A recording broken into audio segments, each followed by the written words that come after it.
Dread was not just dancing to that commercial, but we've got Game 5, so you should be dancing. This match is so important to both Lag Force and Superstars. Both of them are neck and neck in the standings, and not at the top. They're looking at those matches and how they're going to influence them for the Crucible. Lag Force is making a play to get out of Crucible range, especially beating Space Station Gaming on Friday, and being able to overtake Superstars would be really good for them, but scary, so scary for Superstars. Very scary for Superstars, especially because, though it hasn't been quick, both have been on the same general trend from the beginning of HGC to the end of it. Whereas Superstars has been this slow, kind of awkward downwards. Lag Force, Niventic, whatever area you look at, it's been a slow climb. It's been a little bit maybe more bumpy and roller coaster-esque than that, but it's been in general upward. So it is scary now that this kind of, we get to see this come to life here at the beginning. You're suddenly going, we see the new player, Daihu coming in, subbing today. He's doing a very good job, but it's just, as always with Superstars, is this too little too late to avoid the major goals that they have in plan as a roster? Well, let's look at what the Battleground's going to be, because we're going to have a lot of talking points about that, and it heavily will influence how we think that this is going to go.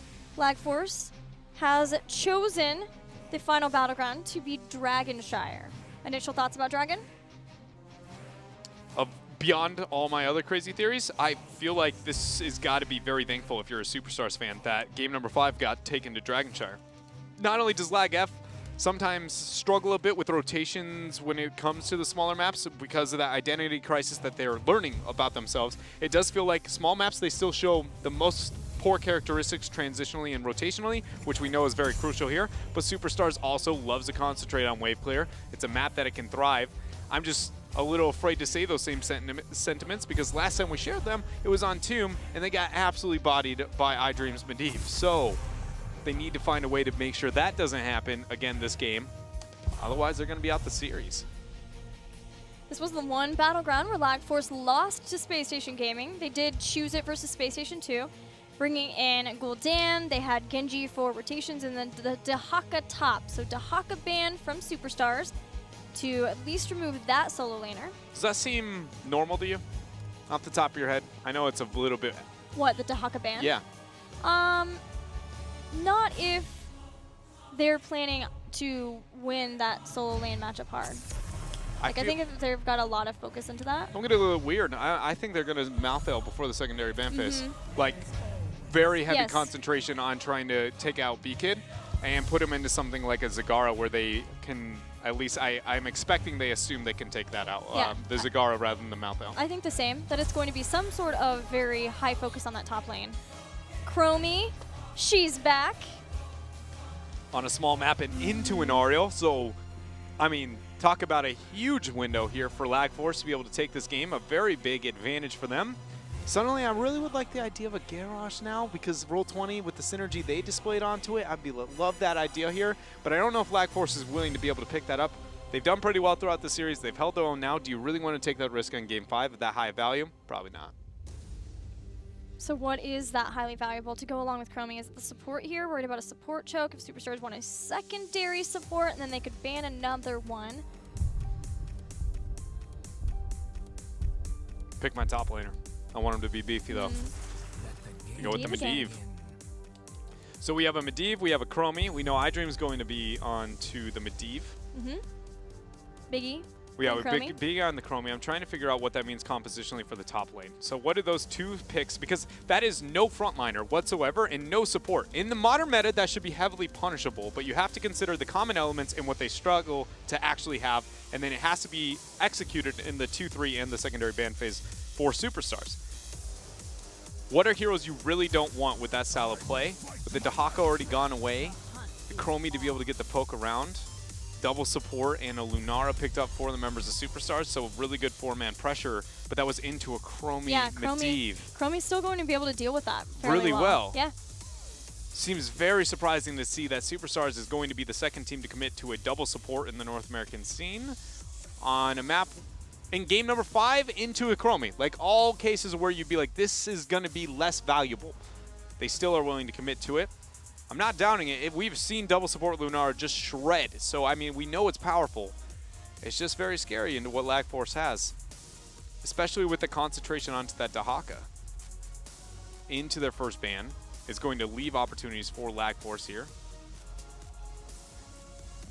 They're looking at Garrosh ban, and it makes a lot of sense. Superstars are playing with a sub.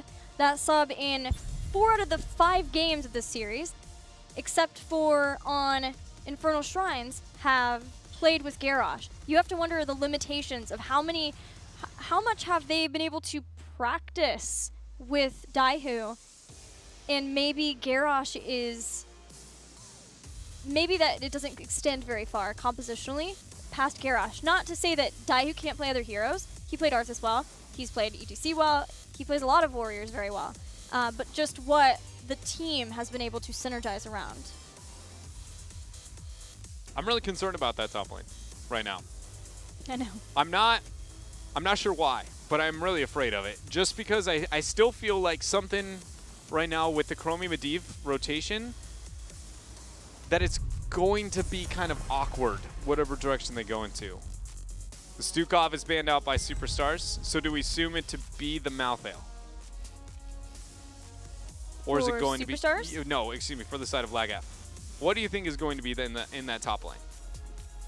With Dahaka removed, does the Malthael make enough sense to be able to pick up here into that double support? It should be kind of useful, but most likely probably drop off. Is there enough left that they could leave that till the end? Get support and warrior here? There is, but there's not, what I'm trying to say is there's not many that fill all the things they want because that Chromie Medivh. And the only one that comes to mind is the Arthas, but it still doesn't stand out as phenomenal. It's more of like a not bad. And that lane I feel like is going to be a huge focal point because the Chromie negates the 3. So now we're all worried about top. Conveniently, that first ban that came out that I thought seemed a bit hairy suddenly is going to be a problem point. I think they're going to leave it to respawn.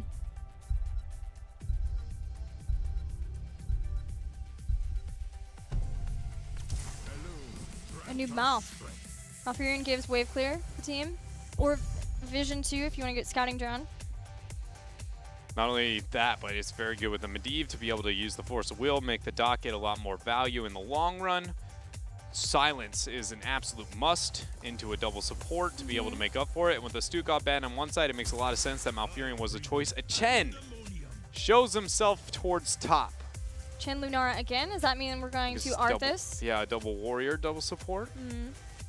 Double slow for the Lunara. That comp worked really well for Superstars. Triple with Rhaegar.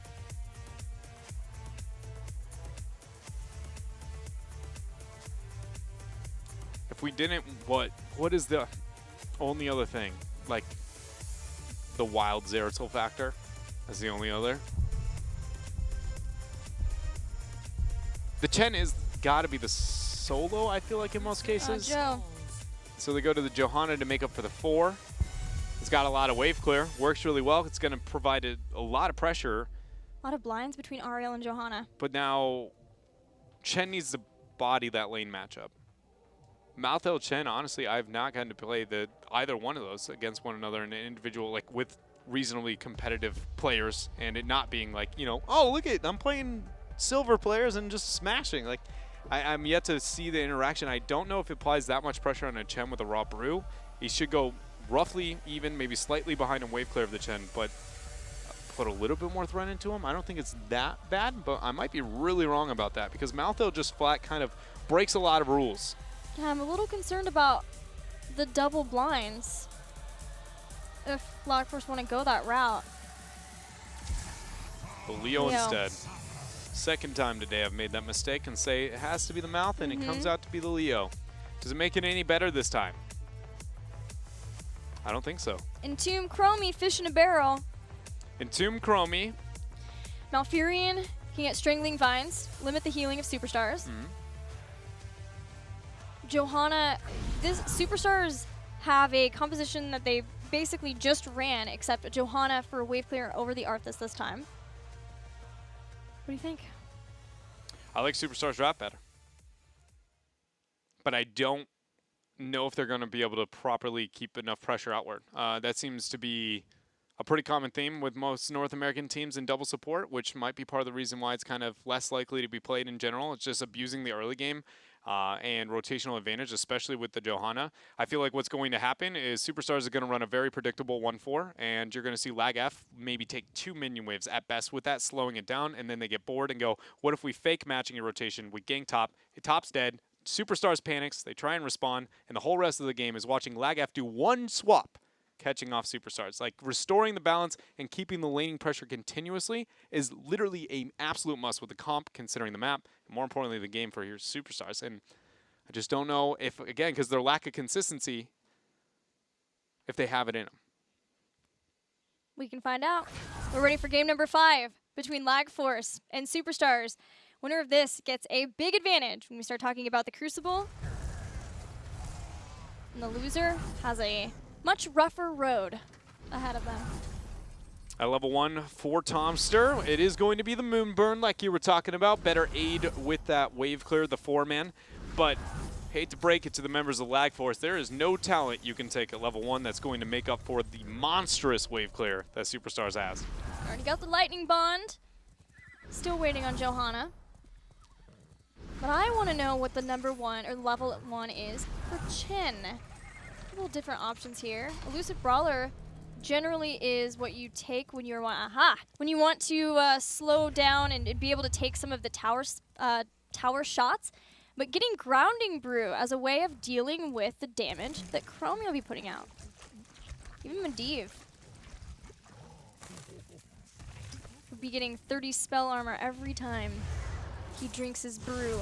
It also complements the lane matchup on top pretty heavily towards his favor, because you know it's going to be Chen into Leo. It's going to be a lot of damage out. Rotation started here for Superstars. As you can see, make easy work of these minion waves.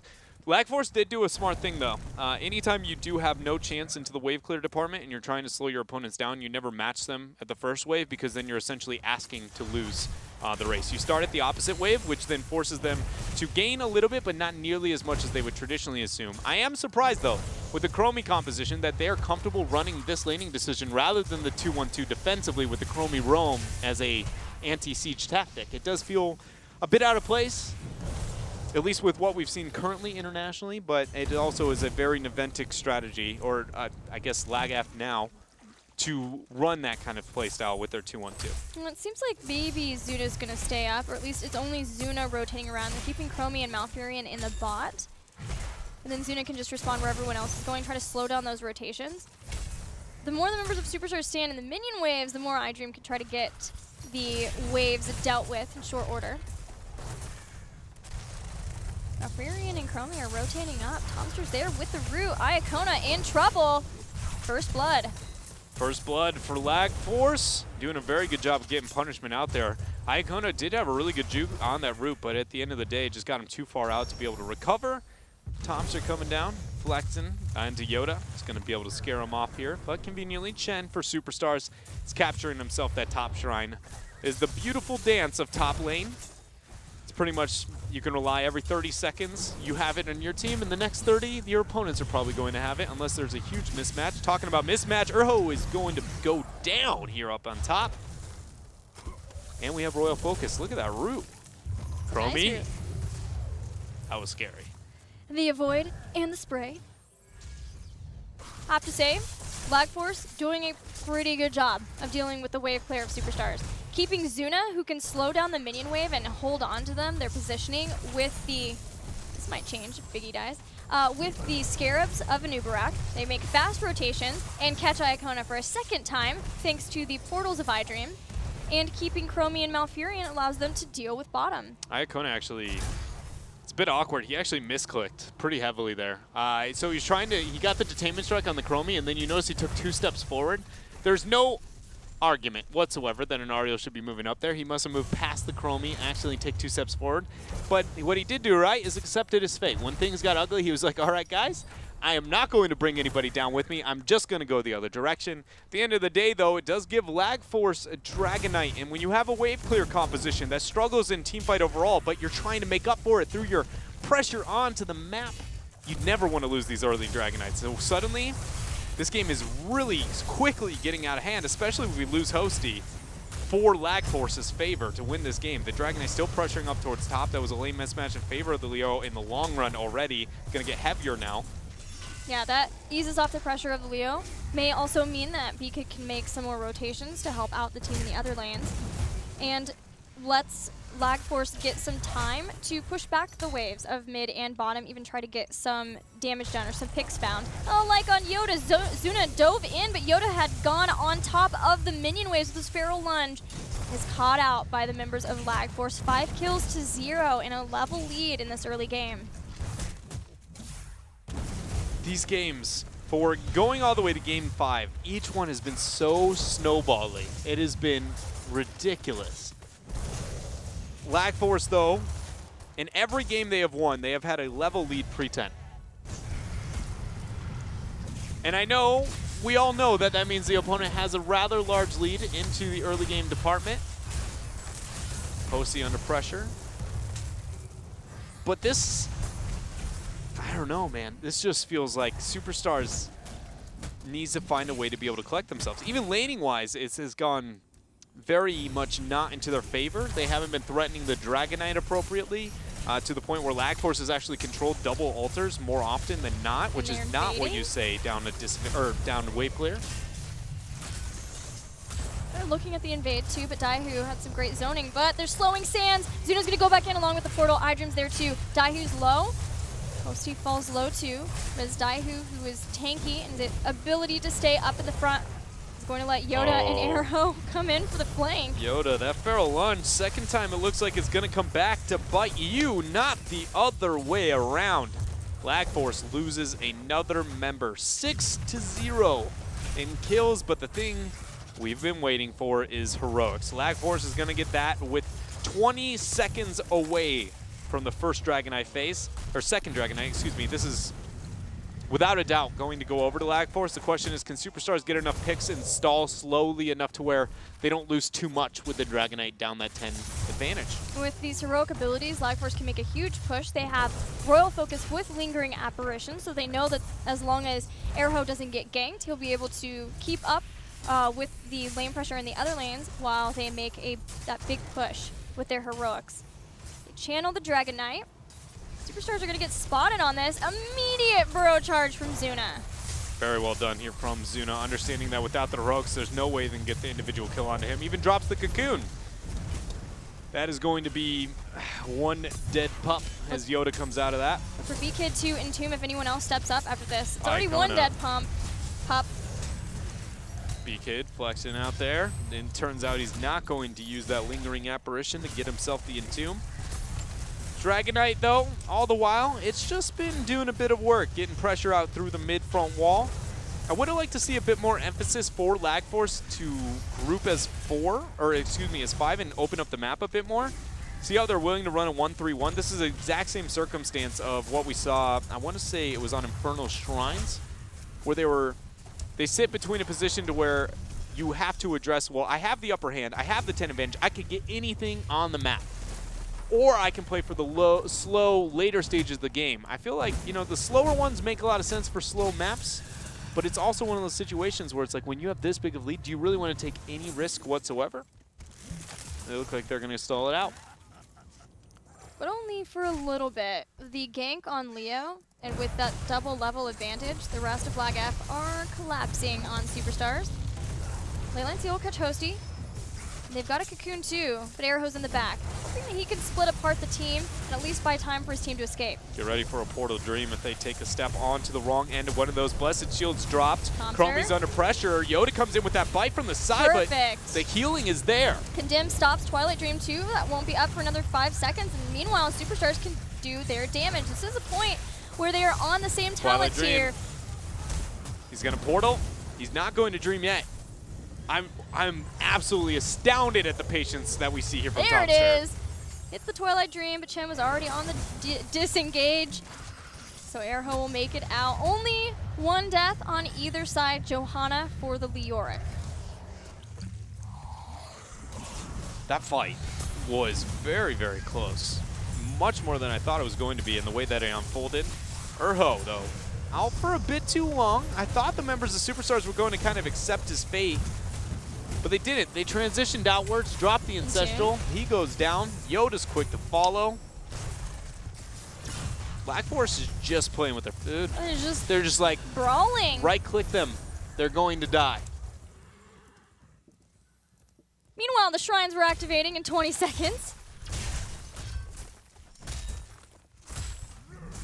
We sit in a circumstance to where, what is it, okay. So we only have 4 so far. I was trying to figure out how many times we have actually seen Yoda step out, because we have to consider the fact that he is flexing a bit, you know, in that secondary support role. And granted, Lag Force has pretty much had their way with about every angle of this game. I mean, it has been kind of, it seems like a focal point that Yoda has been out too far there onto the Rhaegar. But we find the 3rd Dragonite. To no surprise. And until further notice, it went in favor of Lag Force. We pretty much can commentate this game, I feel like, from this point on. We'll just let you know if for some reason Superstars can fight back, because they're still down so much. The biggest silver lining is that only 1 force dropped, and it's only on top. Like, let's be real here. Lag Force is playing this as slow as you can with this kind of lead. A talent to your advantage with a mid-game Dragonite. But it's not like Superstars is doing anything to overcome. Well, Lagaf are at least going to finally maybe bring down those forts, get the spike in experience that maybe they could see Jen. Superstars are fine to fight here while B-Kid is the one inside of the Dragonite. They still don't have the 13s, but they're willing to take it. Got at least a positive trade there. BigImpact, or excuse me, B-Kid finished off this Dragonite. There's the flank. No Anubarak for a long while, so this is a 4 versus 5. As B-Kid still into that DK, can leave it whenever he may like. Also has a pretty good knockback. You never want the Dragonite to actually flank you. It's pretty intimidating when that thing explodes in the middle of your team. Almost Emerald Wind-esque in terms of range, but not when it comes to how it's coded. Not nearly as effective. Well, Lag Force already has one of their 16s with Quantum Overdrive. They are going to have 16s for a long time over Superstars. So hopefully we'll see them get aggressive. Master Touch is almost done, which makes Medivh more aggressive. Okay with being safe, but Superstars have been doing their best to stall out this game into the late game. And they can get Lunara dealing a ton of damage with her poisons. No unfair advantage this time either. She instead is pairing her auto attacks with getting Giant Killer to try to deal with the double warriors up in front, on the front lines of Black Force. The members of Superstars for a moment looked like they were going to try and catch themselves a Leoric. But B-Kid, as always, throughout the rest of this game, he's just been one step ahead when it comes to playing this Royal Focus build. Night Camp going to be started by the members of Lag Force. We have the Giant Killer with Lunara, and I like that that was taken, given that we're not seeing this standard Donkey Kong build of Chen. Instead, he picked an interesting talent, Withering Flames, which when you set an enemy on fire, reduces their spell power. So I guess maybe hoping that he can be on top of Chromie. There is no timeout, there's no bye-bye, so we can get to her. When Chen got reworked, which was, I mean, forever ago at this point in time, sometimes I say things and I don't realize how old I sound in the world of heroes.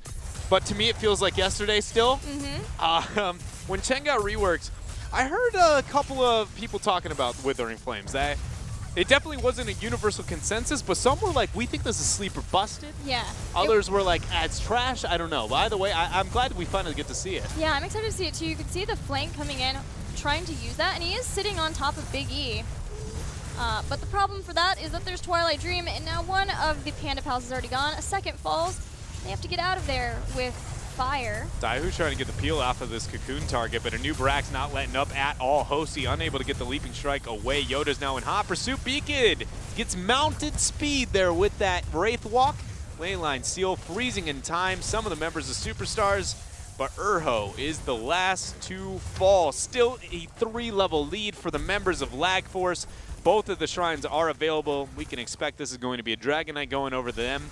Only silver lining we have left is the fact that Superstars will have 16 to defend, most likely after their keep falls, or at least during the siege of their keep. You know, back to the Withering Flames discussion, I think that was one of the first times that a talent was added in that allowed someone to reduce spell power heroes. And it was a while back, and then since it's been added a fair amount, you've got Probius who can do it, you've got Debilitation with Anubarak. There's one more. Valera. Valera can do it too, although nobody usually takes that 16 or that 13 talent. I thought you were going to say nobody usually takes Valera.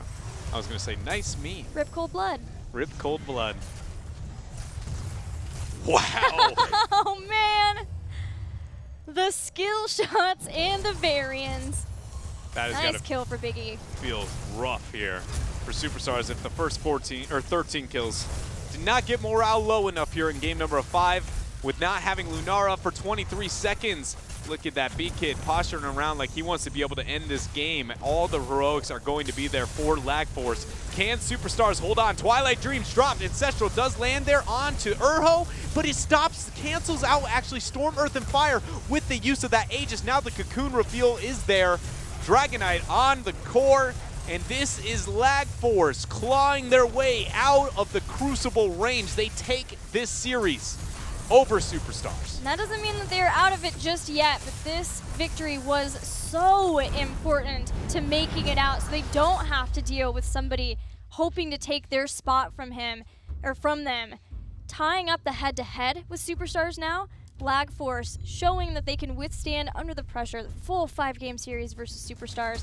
Now if they can get a victory over Even and Death, things will be looking pretty for them. And then any victories further on from that. I mean, yeah, for all the teams at the bottom, any win is an awesome win, right? Like, because they need anything they can get at this point. But there are those ones that mean a little bit more than the next because of, we talked about it, projecting your plan on where you want to succeed. Certain wins are kind of coin tosses. Others are absolutely no chance that you can let it up. And this was very much one for the members of Lag Force. Sadly, though, means we're bringing Superstars a little bit lower, continuing the trend of, kind of the slow decline of the members in the roster and their standings. I believe they were as high as 3rd, I think, is the highest that we had for a short period of time. And then since then, it's just been, there's the consistent 4th, held that a while.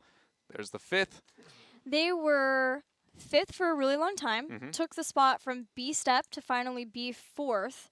I don't think they were ever 3rd. I might be wrong about that. And then they started to go down, ending at 5th.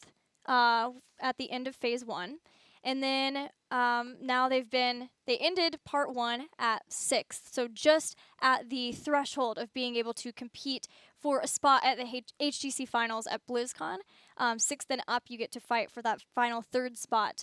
But unfortunately for them, it does not mean that they have lost that spot completely. It just means that they have to really put some focus into their series versus Even and Death. They need to put some focus into other series where they think they might be able to get victories and try to make sure that they can stay out of those last 2 spots. I just want to know, if you're a Lag Force member right now, are you more proud of Victory 1 or Victory 2, do you think? Space Station Gaming or Superstars? You could probably ask BigImpact. We're getting him on the phone pretty soon. Are we? I just more for, from your point of view, what do you think you would be more than the other? Well, it's weird because the victory over Space Station looked more dominant. Yeah. But Superstars was the goal, right? Is like a lofty goal, and then we must do this goal. We have to break this head-to-head tie. So I don't know. I feel like, I don't know either, because again, with you and I were talking about like the notebook, do you want this because it essentially has 0 value at this point in time because the fluctuation across the board. But I feel like even from their point of view, that kind of exists to a little bit, Should you be more proud of your opportunity to be able to take out Space Station Gaming or that of Superstars? Because like with Space Station Gaming having the mixed results over time, I naturally would have said definitely Space Station Gaming, but I don't know. It may have less to do with how they, which opponent they beat, and more so where they felt they played better. Yeah. Seemed like they played maybe a more solid, consistent series in the first series this weekend. But then again, Superstars, we know that when they draft, they are perfectly fine with stealing away things that they feel that you are make you more powerful. Drafting against their enemy, and they were doing that a lot versus Eventic this series. Yeah, they very much were. Lag Force. Refuse to believe. Brain lag. Lag F. We're allowed to suffer from it too a little bit, right? So, for the future of Lag F, we've gotten the teams around their territory out of the way. We only have one still even remain. I mean, still they're close-ish within range of Space Station Gaming, right? Space Station, not when it comes to actual numbers, but when looking at the actual direct standings. So we only have one still within their territory that they have to take out, and beyond that, everything is just a if they can. I'm actually trying to do right now off the top of my head. Is it reasonable for them to be able to pull away at this point in time? They defeated Even in Death. That was their only victory in part 1. So being able to take them out means that they win the head-to-head. Superstars is not a guarantee because it just nullifies it because Superstars beat them before. So then it comes down to things like, and head-to-head only comes into play when we're talking about a tie situation with the teams in the standings. And there's more that factors into that too. There's games won, there's number of 3-0s. Yeah, like there's just a whole lot of things that factor into that. But anything you can take off of the board against you when the standings are as close as they have been would be nice. And you can guess that if my opponents are about the same skill level as I am, they're probably going to win versus the same people and lose versus the same people. So we haven't yet seen Superstars take on Space Station. That could make a big difference too. Yeah, it very much could. I'm just all of an A at this point. You know, it's been pretty wild to see the opening week of Phase 2 Part 2. And I don't know. I can't tell if I'm a little bit more confident or a little more confused at the end of the whole weekend by the end of it. Well, let's check in with Big Impact. Hey, Biggie, thank you for joining us. Congratulations. How are you guys feeling after that series? Feels good. I mean, we're finally winning. Yeah? Feels good. Were you guys, did you guys prepare more for your match versus Superstars or versus Space Station? You want me to be completely honest? Yes. We prepared more for Space Station. We didn't really prepare for this match because they were using a sub, so we thought they would not be as hard, but they gave us a run for our money, so yeah. All It was a right. good game. Well, congratulations. I'll send you over to Dread. I'm going to ask the same question I actually just asked Gilly. And just from your guys' point of view, what are you more proud of in terms of your wins this weekend? I mean, because they've been kind of few and far between before this point to have 2 in one weekend, both with pretty big impacts. No pun intended. I'm sorry about that. Womp womp. You can make some Dreadnought meme later on. It's going to be all right. But seriously, what do you feel like? What one are you, if you're going to brag about it, what do you feel like you guys were able to overcome this weekend? I mean, there's not much to brag about. It's just I'm more happy that we're actually more like a team now. We're finally becoming a team, and we draft together. We shot call together. Like everything is just it feels good. Like we're all getting along really well now. That's awesome to hear. Thank you, Biggie. Yeah. Well, if that is the case and you guys, it's more for you about doing everything as a team, are you guys playing with the intention of making it out of the Crucible, or are you just making sure that you guys are functioning as a team and then you will take the Crucible as it comes if you have to, or go into playoffs if you have to, and that's more your goal than actually playing as a way of getting out of the Crucible range? Our goal is always just to play our best and have fun. Like now that we set that goal, we've been playing a lot better. We're not like tilted after we lose, and no one's really mad or sad. We just pick it back up. Like, yeah, that's pretty much it. Well, that's good to hear. Your next matchup is versus Roll20. Any thoughts on that for next weekend? They look pretty good this weekend, so we just have to prep some stuff, pretty much. All right. Well, good luck with that. Congratulations again. Any shout-outs before you go? Shout out to my team and shout out to our manager, and I forgot to shout out the person that made our logo at Blizzard yesterday, and shout out to them. We love it a lot. I do too. It's one of my favorites. Thanks, Biggie. Thank you. Congrats. All right. Have a good week. Thank you. Well, we had it all the way down to the wire, but in the end, LagForce gets 2 victories this weekend, just like Roll20. But it's awesome to hear that above everything else, LagForce feels like they have their new identity. They're playing together as a team. These guys have been friends for a really long time, so it's awesome to hear that they've been able to overcome whatever issues that were plaguing them in Phase 1. I mean, I completely agree. As a dude who failed to be able to do that on my own, I am impressed by any roster that has the confidence, the fortitude to be able to put those things aside and be able to try and become better people in the long run. I mean, I genuinely, I don't have much else to say beyond that. Every time I'm thoroughly impressed by rosters that are willing to do that. Let's take a look at the standings now and see where LagForce sits after the